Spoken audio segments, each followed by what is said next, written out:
गया जी कॉरिडोर, बोध गया विष्णु पथ कॉरिडोर की घोषणा की गई थी, जिसका भी परामर्शी के माध्यम से योजना बनाया जा रहा है। उसका हाल के दिनों में पीपीटी प्रस्तुत किया गया था गया जी में और बोध गया में।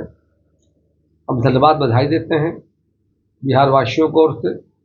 लंबे समय से गया जी के लोगों की डिमांड था कि सब उज्जैन महाकाल काशी विश्वनाथ का मतलब निर्माण हुआ है। उस पर देश के माननीय प्रधानमंत्री जी के निर्देश पर योजना हमारा सरकार ने केंद्रीय बजट में शामिल किया है।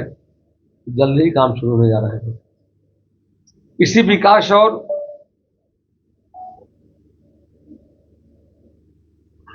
साथ ही साथ बहुत सर्किट का निर्माण होगा।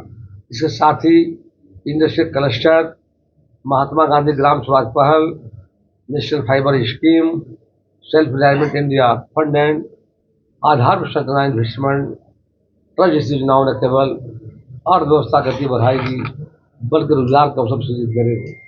पटना और वाराणसी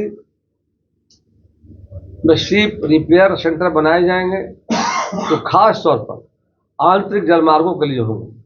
इन सेंटरों से नदी मार्ग से होने वाले परिवहन को मजबूती मिलेगी और दोनों शहरों को वाटरवेज हब के रूप में विकसित किया जाएगा। इससे बिहार की अर्थव्यवस्था को न केवल मजबूती मिलेगी बल्कि यहाँ रोजगार का अवसर सृजित होगा। बायोफार्मा के लिए 10,000 रुपये की बायोफार्मा शक्ति योजना शुरू की जाएगी, जिसके तहत 3 नए संस्थान स्थापित होंगे और देश को मेडिकल टूरिज्म का हब बनाया जाएगा। इस बजट में भारत के युवा के लिए सेवा क्षेत्र पर फोकस रखा गया है।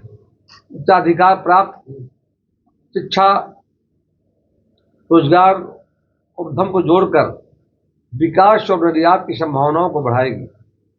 माननीय प्रधानमंत्री नरेंद्र मोदी जी के नेतृत्व में 2047 तक 10% की वैश्विक हिस्सेदारी के साथ सेवा क्षेत्र में भारत को अग्रणी बनाने के प्रयास पर जोर दिया गया है। इसमें प्रधानमंत्री नरेंद्र मोदी जी ने युवाओं के विकास और रोजगार के नए अवसर को सृजन अपनी नीतियों का केंद्र बनाया है। आज इन्हीं प्रयासों के कारण भारत केवल उपभोक्ता नहीं बल्कि वैश्विक बाजार और वैश्विक आपूर्ति श्रृंखला का महत्वपूर्ण केंद्र बनता जा रहा है। यही नीतियां आत्मनिर्भर भारत के संकल्प को जमीन पर उतार रही है और भारत को एक सशक्त वैश्विक आर्थिक शक्ति के रूप में स्थापित कर रही है। इस सर्वस्पर्शी, समावेशी और कल्याणकारी बजट के लिए मैं आदरणीय प्रधानमंत्री जी